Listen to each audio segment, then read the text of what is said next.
Assalamualaikum warahmatullahi wabarakatuh. My name is Messi Dini Damaika.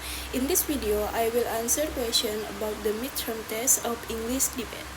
First, easy and personal. Number 1, what did you do before coming to class today?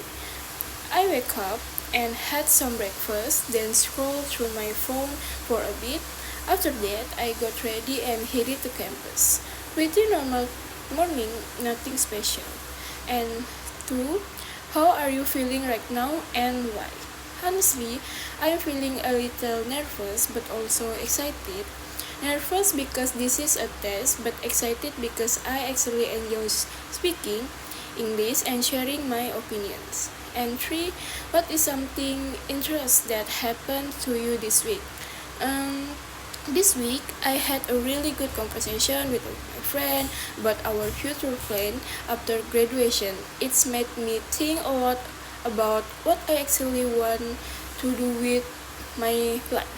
It was simple but meaningful. And 4, do you prefer studying in the morning or at night and why? Honestly, I prefer studying in morning. My brain feels fresh and I can focus better. At night, I tend to get distracted easily or feel sleepy, so I don't absorb information as well. And number 5, what do you usually do when you feel stressed? I usually listen to music or take a walk outside. Sometimes just getting some fresh air helps me reset. Talking to a close friend also helps a lot. And second, casual speaking. Number 6, do you think social media is more helpful or harmful and why? I think it depends on how you use it. It can be incredibly helpful for learning, networking, and staying informed. But if you use it mindlessly for hours, it starts to harm your productivity and mental health. So the user control whether it's helpful or harmful. Number 7, what is your favorite app and why do you use it so often? My favorite app is YouTube. I use it almost every day because I can learn almost anything from tutorials to documentaries to language lesson. It's basically a free university in my pocket. Number 8, do you think students should have less homework? Why or why not? Yes, I think students should have less but more meaningful homework. Too much homework just makes students copy answer without truly understanding. Quality matters more than quantity. Number 9, is it better to study alone or with friends and why? It depends on the subject and the situation. I personally prefer studying alone when I needed deep focus, like reading or writing. But studying with friends is great for discussing ideas and solving problems together, but have their place. And number 10, what's make a good teacher in your opinion? A good teacher is someone who is patient, passionate, and can explain this in a way that students actually understand. They don't just deliver material, they inspire students to want to learn more. Number 11, which is better, online learning or offline learning and why? I believe offline learning is generally better because face-to-face interaction creates a strong learning environment. You can ask questions immediately, read body language, and build real connection with classmates. Online learning is convention, but it's often lacks that human element. 12. Do you agree that money can buy happiness? Explain your answer.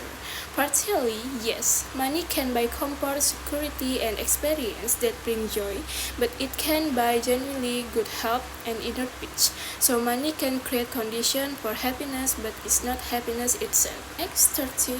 Do you agree that money can buy happiness? Explain your answer. Partially, yes. Money can buy comfort, security, and experience that bring joy, but it can buy genuinely love, good health, or inner peace. So, money can create the condition for happiness, but it's not happiness itself. And number 14, should university students be required to wear uniforms? Why or why not? I don't think uniforms are necessary at university level, but by that age, students should be developing their identity and sense of responsibility. What matters more is their academic discipline, not what they were. And 15, is it better to live in a city or in a village? Why?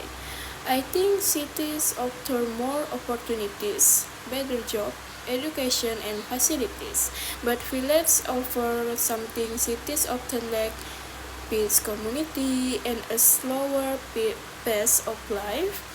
Personally, I'd prefer city life for career growth, but I love to retire in a village someday. Next, do you think English is important for your future career? Why? Absolutely. English is the global language of business, technology, and academic. No matter what field you're in, being able to communicate in English open doors that would otherwise stay closed. It's not just important, it's essential. And next, what would you do if you were the Minister of Education? First, I'd focus on teacher welfare, better salaries and training.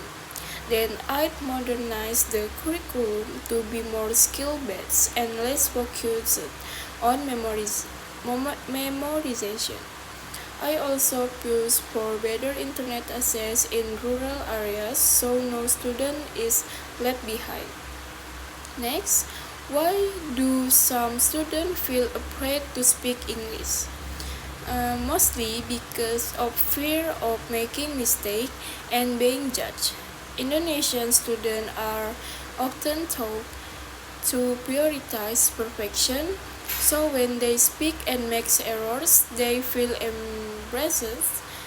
The culture around learning needs to shift. Mistakes should be seen as part of the process, not something to be ashamed of. And next, what is the biggest problem in education today? I think the biggest problem is the gap between what's taught in school and what's actually needed in real life. Students graduate with degrees but lack practical skill. Education needs to be more relevant to the real world. And next question, how can students improve their English speaking skill? Practice every single day, even if it's just talking to yourself. Watch English content without subtitles, join English communities, and most importantly, stop being afraid to make mistakes. And fluency comes from consistent use, not from studying grammar rules alone. And next, do you think technology makes people lazy? Why or why not? It can if people let it. Technology is designed to make life easier, and sometimes easier turn into effortless, which leads to laziness. But used wisely, technology actually frees up time for more creative and meaningful work. The issue is discipline, not the technology itself. And next, interactive and fun speaking. The question, if you could change one rule in your campus, what would it be? I'd make attendance more flexible. If a student can demonstrate they understand the material and complete all segments, they should not be penalized for missing a few classes. Learning should be measured by outcomes, not just presence. Next, if you were a famous influencer, what kind of content would you create? I'd create educational content that actually entertaining, breaking down complex topics like history, science, or social issues in simple, engaging ways. I want people to learn something every time they scroll past my content. Next, if English disappeared tomorrow, what would happen? It would be chaos in the global community, international business, science, diplomacy, all of it relies heavily on English as a common language. Without it, communication between nations would become much more fragmented and complicated. Next, who is more influential, teacher or social media? Why? Right now, honestly, social media. It reaches billions of people instantly and shape opinion, trend, and even values on massive scale. But the influence of a great teacher is deeper and more lasting. It changes how you think, not just think, so both are powerful in different ways. Next, if you could debate anyone in the world, who would it be and why? I debate Elon Musk. He is incredible, intelligent, and controversial, with strong opinion on technology, AI, and the future humanity. Debating him would be challenging and eye-opening. I'd love to challenge some of his ideas about AI and its impact on society. I think that's all the answer from me. Thank you. Wassalamualaikum warahmatullahi wabarakatuh.